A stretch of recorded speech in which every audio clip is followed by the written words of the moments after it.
घोड़ा बैठा हुआ है। अक्सर लोगों में एक कंसेप्ट पाया जाता है घोड़ा सिर्फ 10 मुहर्रम को बैठता है। ये देखें, इसको आपको नज़दीक जाके दिखाता हूँ।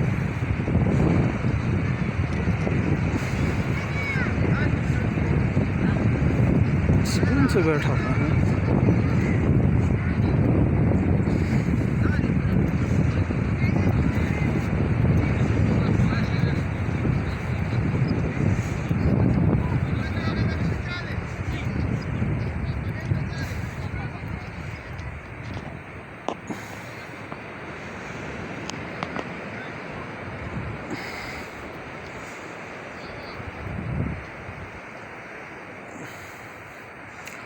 ऊँट अपने सही तरीके से बैठा हुआ है,